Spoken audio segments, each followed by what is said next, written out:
Tout le monde, j'espère que vous allez bien. Aujourd'hui, ensemble, on va parler d'argent.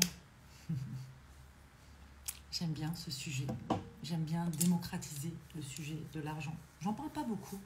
J'en parle pas beaucoup, mais j'en parle un peu plus parce que je trouve qu'il y a beaucoup de croyances autour de l'argent et qu'on s'embête souvent la vie avec ce sujet-là quand même. Salut tout le monde, j'espère que vous allez bien. Coucou Anne.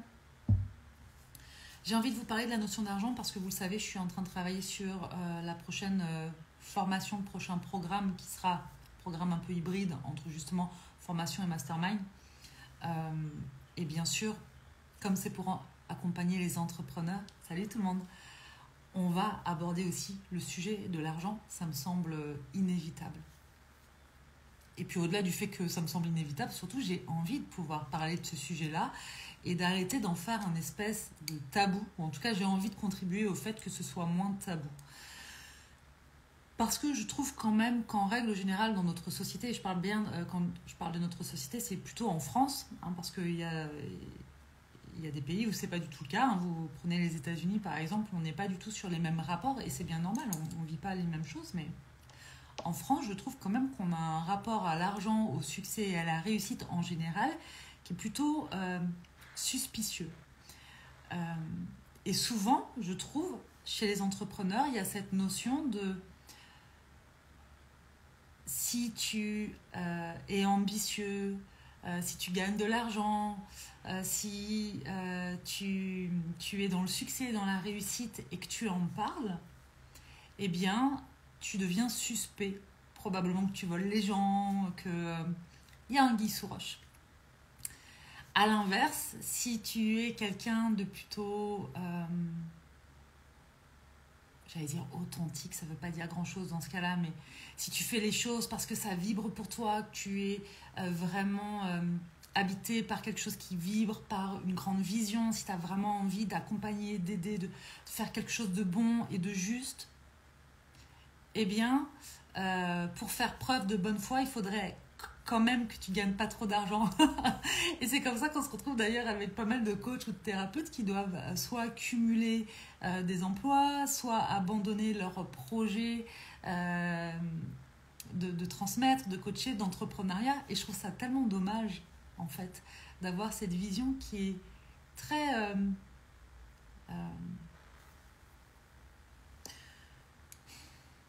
enfermante, voilà, c'est le mot que je cherche. Je trouve que c'était une vision enfermante et qui est souvent en lien avec nos croyances, et nos croyances sont en lien avec notre éducation et la société dans laquelle on évolue, parce que on n'est pas, on grandit pas que auprès de nos parents, on grandit avec nos parents qui nous transmettent des choses, et ce sont ceux généralement qui ont l'influence la plus grande sur nous quand on est enfant, mais après on évolue, et je vous le dis, à travers une famille au sens plus large, et puis une ville, une société en général, donc un pays, et puis ensuite une époque. D'accord ? Donc toutes nos croyances se construisent à travers ces différents cercles. Et ça, c'est vraiment important de le comprendre parce que forcément, l'époque dans laquelle on vit va aussi changer la manière dont on perçoit l'argent, en règle générale. Et quand je parle d'argent, pour moi, l'argent, c'est plus un moyen ou un outil, c'est rarement une fin en soi. Parce que, pourquoi on veut de l'argent en règle générale ? Pour faire des choses qu'on aime. Et tout dépend de ce qu'on aime. Par exemple, nous aujourd'hui, avec Sébastien, à travers Somassoa, quand on génère de l'argent, ça nous permet, dans un premier temps, et ça, aujourd'hui, je n'en ai plus honte, et je trouve que c'est important d'en avoir bien conscience. Dans un premier temps, ça me permet de pouvoir prendre soin de moi et de vivre confortablement. Parce que en prenant soin de moi et en vivant confortablement, ça me permet d'avoir une énergie soutenante pour réaliser tout ce que j'ai envie de réaliser et de transmettre, ou enseigner tout ce que j'ai envie d'enseigner et de transmettre. Ça, c'est la première chose. La deuxième chose, c'est que ça me permet aussi de créer des projets qui font sens pour moi et de pouvoir transmettre de plus en plus, d'avoir ce temps aussi pour transmettre. et parfois même de créer des projets d'envergure si on en a envie. Et donc c'est pour ça que je dis que l'argent est un moyen aujourd'hui de pouvoir le faire, mais pas que, parce que quand on parle d'argent, on pense aussi à l'abondance, mais l'abondance, elle vient sous différentes formes. On peut aussi faire des rencontres qui vont nous permettre de faire certains projets. J'en sais rien moi. Demain, on pourrait rencontrer quelqu'un qui a un super logement et qui le met à votre disposition, par exemple. Et là, il n'y a pas besoin d'avoir l'argent nécessaire pour vous offrir ce lieu. Je pense que avant même de se demander combien je veux gagner, c'est déjà qu'est-ce que je veux pour moi dans ma vie. Et ensuite, la société dans laquelle on vit fait que la monnaie d'échange, c'est l'argent. Donc, on peut batailler contre ça, on peut être contre ça, on peut être mal à l'aise avec ça, mais la réalité aujourd'hui dans notre monde, là, c'est qu'on a tous besoin de cet argent pour vivre, pour s'épanouir aussi. Ça ne veut pas dire que c'est une fin en soi, ça ne veut pas dire que parce qu'on a plus d'argent, on est plus épanoui. Ça, pour moi, ça n'a rien à voir. Rien à voir. En revanche, je pense que quand on a l'argent nécessaire pour prendre soin de soi et tout dépend de nos besoins à chacun, eh ben, c'est plus facile de répondre à un certain nombre de nos besoins matériels. D'accord ? Après, nos besoins énergétiques, psychologiques et tout, vont pas que dépendre de l'argent. Ça, c'est très très clair. On le sait aujourd'hui qu'il y a des gens qui peuvent avoir beaucoup d'argent et être très mal dans leur peau. Et peu importe les millions que vous pourriez avoir sur votre compte, si vous n'allez pas bien, vous ne demandez pas d'aide ou que voilà, ça ne se fait pas, un mal-être reste un mal-être. Hein, peu importe la somme sur le compte en banque. Bonjour, si cette pensée limitante me vient de mes parents, comment s'en défaire ? Souvent, ces pensées-là viennent de nos parents. Très clairement. Ça, c'est... L'argent, aujourd'hui, nous permet de réaliser tout ce qu'on veut, c'est-à-dire d'être heureux. Alors, l'argent nous permet de créer un certain nombre de choses et d'abord de répondre à un certain nombre de nos besoins, mais pas tous. Okay ? Parce que tu peux avoir l'argent, par exemple, pour répondre à tes besoins de logement, de nourriture, de plaisir aussi, hein, voyager, te faire masser, t'acheter ce que tu veux, enfin voilà. Et en même temps être très malheureux parce que peut-être que ce serait pas suffisant, peut-être que tu as une mauvaise estime de toi-même, peut-être que tu as des conflits intérieurs qui sont compliqués, peut-être que tu ne te connais pas assez pour répondre à d'autres besoins, c'est-à-dire bien t'entourer, poser des limites, tu vois. Donc pour moi l'argent, c'est pour ça que j'insiste sur le fait que l'argent n'a pas à être un tabou, mais ce n'est pas non plus une fin en soi, c'est vraiment un mix de plein de choses. Certains vont vous dire l'argent c'est une énergie, mais c'est la manière dont on le perçoit va créer une vibration autour de l'argent. Et ce qu'on projette autour de l'argent, pareil, en fait. Donc, si tu as des croyances par rapport à ça, il faut aller les visiter, ces croyances, et voir est-ce que ce que je crois est vrai, tu vois, vraiment vrai. Est-ce que cette croyance, elle me sert ou est-ce qu'elle me dessert ? Non, effectivement, ça n'amène pas la créativité. Ça, c'est sûr. En revanche, ça peut amener une certaine paix qui va faire que tu vas avoir plus d'espace pour t'offrir des espaces de créativité. Voilà. Donc, c'est pour ça que je dis que l'argent fait partie des moyens pour faire un certain nombre de choses, mais ce n'est pas le seul moyen. Pour moi, c'est l'abondance en règle générale. Donc, l'abondance, que ce soit de la nature, des rencontres, de l'argent, de tout. Mais j'insiste sur le fait que l'argent n'a pas à être un tabou parce que je trouve quand même que c'est un peu dommage. Je vois beaucoup de professionnels qui ont du mal avec la notion de prix, fixer des tarifs par exemple à leur offre, parce qu'elles ont toujours peur de ce qu'on va penser d'elles, ou d'eux d'ailleurs, en règle générale. Parfois le prix est trop bas selon elles, parfois le prix est trop haut, mais en tout cas il y a ce truc qui serait de combien je vaux, alors qu'il ne s'agit pas de ça non plus. Même quand on est entrepreneur, on ne se vend pas soi, on propose et on vend une solution, un service, enfin peu importe ce qu'on vend. En tout cas, on propose une solution. On répond à une demande, mais on ne se vend pas soi. Il ne s'agit pas de ça. Est-ce que ça comble la peur du manque ? Non. Pareil, la peur du manque, peu importe ce que vous avez sur votre compte en banque, si vous avez peur de manquer, vous aurez peur de manquer avec plus ou moins d'argent. Ça, c'est clair, quand on a peur de manquer, qu'on ait 1000, 2000, 3000, 10 000, 50 000, 100 000 sur son compte en banque et plus, cette peur-là reste une peur. Parce que c'est en lien avec des croyances et souvent, la peur du manque, c'est quelque chose qu'on nous transmet.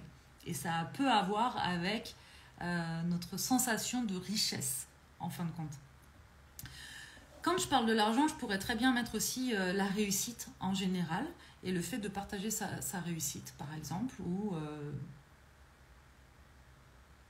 son succès ou son ambition. Pour moi, on a exactement affaire aux mêmes réactions en face, c'est-à-dire que pour moi, il y a deux types de réactions par rapport à ça. Dans la première catégorie, on va être inspiré par ça en disant « Tiens, ça m'inspire, si c'est possible à ce niveau-là, eh ben, c'est peut-être aussi possible pour moi, même si ce n'est pas exactement ça que je veux, mais en tout cas, il y a des choses qu'on peut réaliser et qui sont possibles. » Et dans le deuxième cas, ça va être ça me frustre, ça vient me chercher à des endroits qui ne sont pas confortables, donc ça me met en colère et voire même je peux avoir de l'animosité face à ce genre de choses. Et mon ego va me raconter plein de choses, soit que c'est suspect, soit, enfin voilà, un certain nombre de choses. Mais du coup, ça va rarement dépendre du message de la personne qui partage, ça va surtout dépendre de la manière dont on réceptionne le message. Par exemple, moi, je fais partie de ces personnes qui, le peu de temps là, en ce moment où je scrolle, parce que je suis peu de comptes vraiment exprès, mais les personnes, par exemple, que je vais regarder sur Instagram, quand elles partagent leur réussite, leur succès et l'abondance en règle générale dans laquelle elles sont, je suis pas là en train de me dire ah c'est pas juste, c'est pas bien, c'est nul, enfin je sais pas quoi. Ça m'inspire en fait, ça me donne de l'élan et je me dis tiens c'est chouette, c'est possible et je trouve que c'est important de montrer que c'est possible et que les richesses peuvent être partagées. C'est vraiment important que ce soit pas juste élitiste et qu'aujourd'hui en plus à travers les réseaux sociaux, à travers l'entrepreneuriat, je pense qu'il y a tellement de choses qu'on peut créer en fonction de qui on est profondément avec notre propre manière d'entreprendre et du coup de sortir aussi des chemins qui semblaient tout tracés avant, c'est-à-dire que avant quand vous aviez des parents qui travaillaient en usine, il y avait quand même beaucoup de probabilités que vous aussi vous travailliez en usine en fait.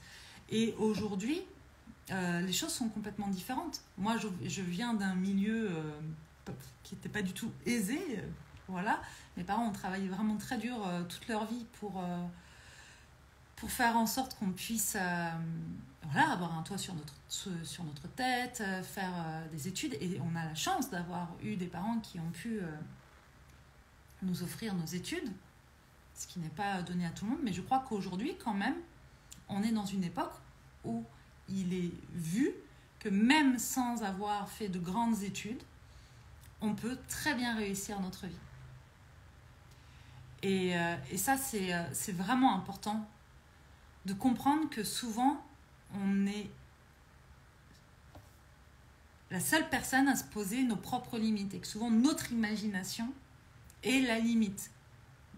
Notre créativité est la limite. C'est pas le monde extérieur, c'est vraiment ce que nous, on se permet et ce qu'on pense être possible ou pas possible. Et c'est ça qui va faire qu'on va se lancer ou pas. Moi, je viens d'un milieu et d'un environnement où ce que je fais aujourd'hui ne semblait même pas possible, mais parce que ça n'existait même pas en fait. Je parle de l'argent et de la réussite en règle générale et du tabou qu'il y a autour de ça. Donc je pense aussi qu'il y a cette notion de qu'est-ce que je peux m'autoriser. Et en fonction de ce que je m'autorise, je vais percevoir la réussite des gens en face d'une certaine manière, d'une autre manière. Je n'ai plus peur de manquer d'amour. J'ai plus peur, de manquer d'amour que d'argent. Pour moi, cela est secondaire. Et c'est très bien, Anaïs. Alors, c'est très bien. Je ne sais pas si c'est bien que tu aies peur de manquer d'amour. Mais on n'a pas tous les mêmes peurs aux mêmes endroits, et tant mieux. Et on n'a pas tous la même histoire non plus. Mais je le dis et je le redis, peu importe d'où on vient, peu importe ce qu'on a vécu, pour moi, on a tous en nous les ressources et les capacités pour être, s'épanouir et se réaliser. Et après, derrière ces termes-là, chacun met ce qu'il veut. Par exemple, Moi, être, pour moi, bah, c'est être moi. Hein. Ça va pas être la même chose que mon voisin. C'est déjà pas la même chose que Sébastien, par exemple. M'épanouir, eh bien, c'est qu'est-ce qui va m'épanouir moi. Et c'est pour ça aussi que c'est important et que je transmets énormément de choses autour de la connaissance de soi. Parce qu'en apprenant à me connaître, je sais que je vais pouvoir répondre à mes besoins spécifiques à moi. Et que c'est à travers ça que je vais pouvoir m'épanouir. Et ensuite, me réaliser à travers, par exemple, Soma Soa. Aujourd'hui, j'ai la sensation de me réaliser, en tout cas de réaliser et de construire quelque chose qui compte pour moi, vraiment, qui me fait vibrer. Et ça, c'est vraiment important. Je pense que ce sont des étapes importantes. Pour moi, encore une fois, attention, moi, ce que je transmets ici, c'est ce que je pense moi. Est-ce que c'est une vérité universelle? Pas du tout. Coucou Cathy. Donc, je vous invite vraiment à aller voir comment c'est pour vous le sujet de l'argent. D'ailleurs, est-ce que vous avez des facilités à en parler ou est-ce que, au contraire, c'est un peu honteux, c'est un peu malaisant? Est-ce que vous êtes confortable avec ça ou pas du tout?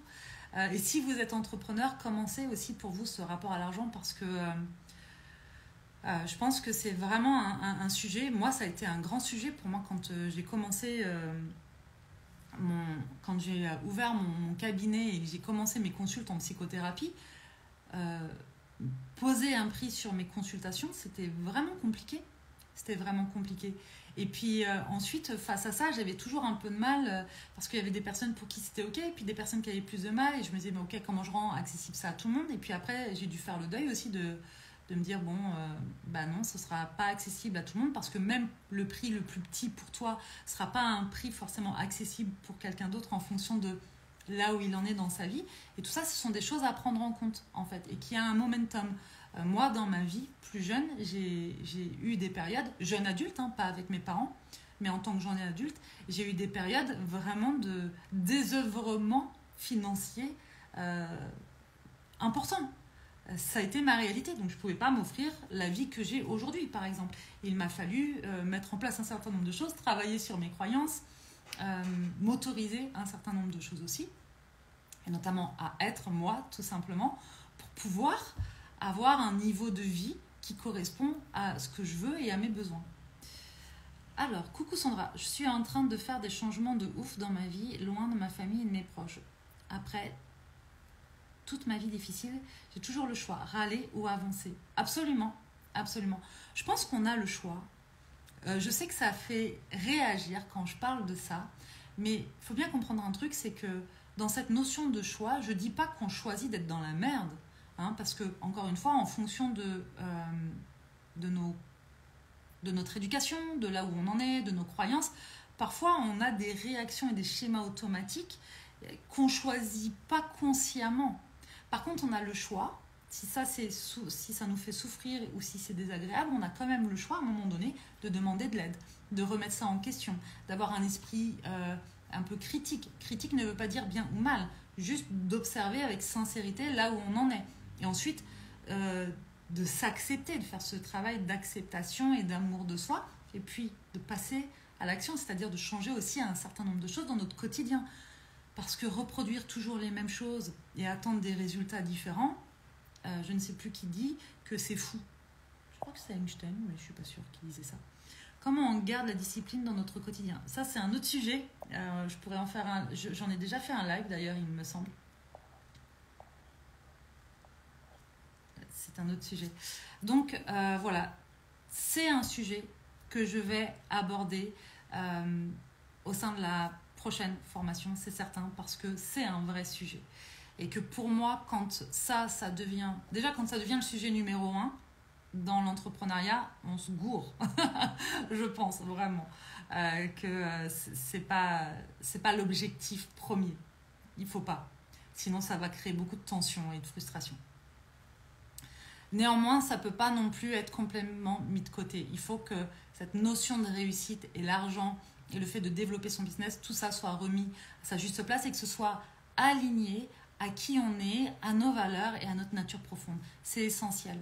Parce que sinon, on ne va pas on va pas s'épanouir à travers notre business. Et moi, ce que je veux à travers cette formation-là qui va bientôt sortir, c'est faire en sorte que chaque entrepreneur qui est animé par son projet puisse le développer tout en s'épanouissant, que l'épanouissement personnel puisse grandir avec l'épanouissement professionnel aussi.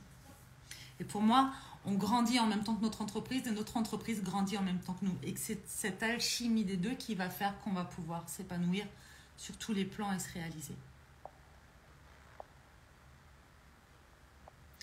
Je ne pensais pas avoir mis un filtre là, mais il y a un filtre sur mon téléphone parce que bref. Mais demander de l'aide, oui, mais pour trouver la personne, c'est compliqué. Non,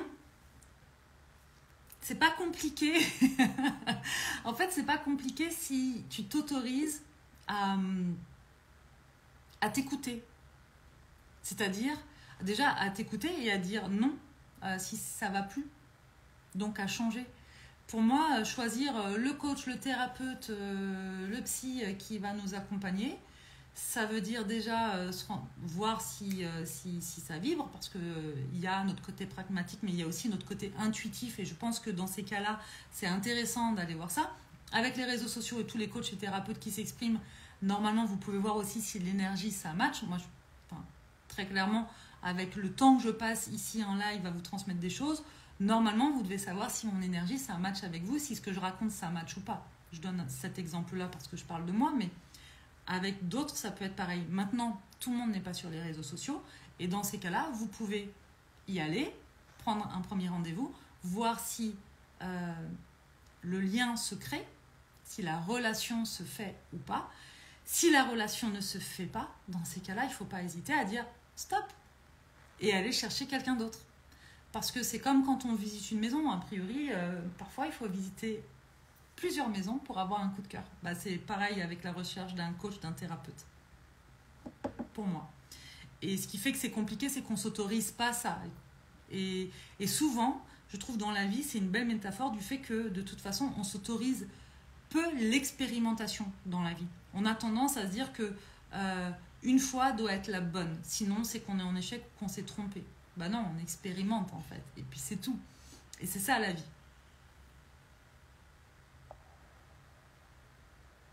J'affirme régulièrement que mon entreprise est florissante, que je mérite cet argent, que dans mon travail, je rends également mes clients heureux et pourtant j'ai les poches trouées. Parce que en fait, si les affirmations positives suffisaient, ce serait. Et je pense que tous, on ne ferait que ça.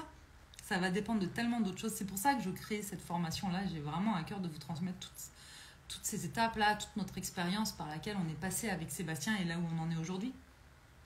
Parce que, oui, les affirmations positives, mais après, est-ce que tes croyances sont plus fortes que ces affirmations? C'est quoi le risque de ne plus avoir les poches trouées? Dans quoi ça te conforte le fait d'avoir des poches trouées? Ouais, tu vois, avoir plus d'argent, est-ce que pour toi ça veut dire avoir plus de travail, plus de problèmes? Est-ce que ça veut dire que y a une peur aussi que peut-être il y a des gens qui soient jaloux, qui te critiquent? Il y a tellement de choses à travers ça. Et puis après, aller voir comment tu parles de ce que tu proposes. Est-ce que tu t'autorises à mettre en avant ce que tu proposes?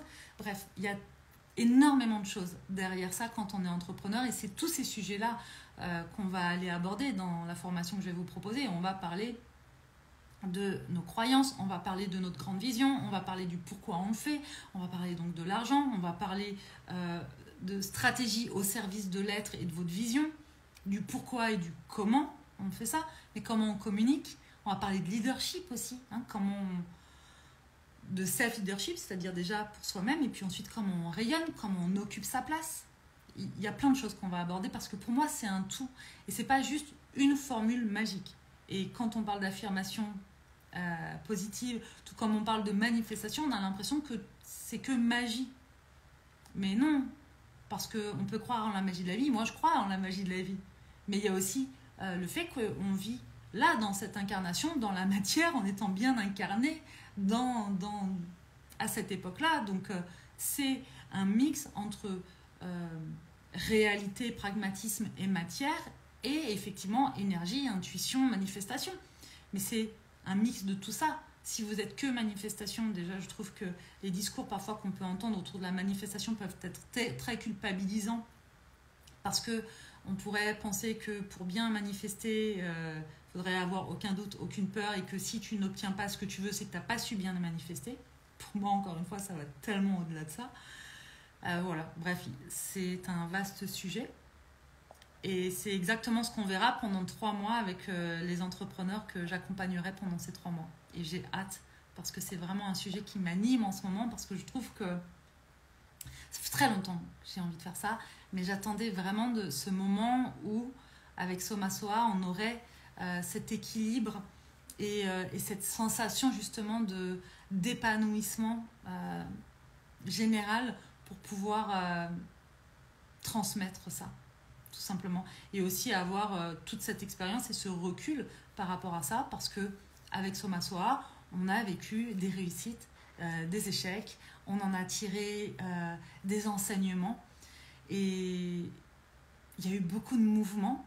Cette entreprise, elle a grandi, et nous, on a grandi en même temps, et c'est vraiment ça que j'ai envie de partager et que j'ai envie d'enseigner aussi, parce que je sais combien, en tant qu'entrepreneur, soit on peut débuter et c'est difficile parce qu'on peut perdre beaucoup de temps parfois, faire beaucoup d'erreurs et se sentir très seul.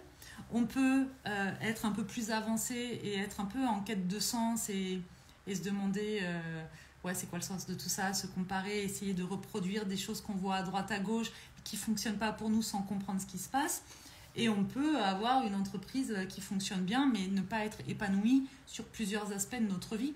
En fait, il y a tellement, encore une fois, de manières de vivre notre entrepreneuriat, et aujourd'hui, je suis heureuse de l'entrepreneuse que je suis et qui est très alignée à la femme que je suis. Et pour moi, les deux sont indissociables. Et c'est pour ça que je suis très animée par le fait de transmettre ça aujourd'hui et pas avant. Voilà ce que j'avais envie de vous dire par rapport à ça, mais je pense que je vais continuer de vous en parler. De tout ça, de toute façon, parce que comme je vous dis, ça m'anime. Et puis voilà, j'ai eu aussi pas mal de questions, et donc j'y répondrai un petit peu tous les jours aux différentes questions que vous m'avez envoyées. Si vous avez des questions aussi après ce live, vous pouvez les mettre en commentaire. Dites-moi dans tous les cas ce que vous avez envie de retenir pour vous, parce que ça me fait toujours plaisir de vous lire de toute façon. Et puis voilà, on se retrouve demain. Dernière info, si vous voulez recevoir toutes les informations concernant cette formation qui est en train de voir le jour petit à petit pour les entrepreneurs, inscrivez-vous à la lettre de Soma Soa, donc à la newsletter, si ce n'est pas déjà fait, parce que je vais aussi communiquer à travers ça. Je vous embrasse et je vous dis à demain.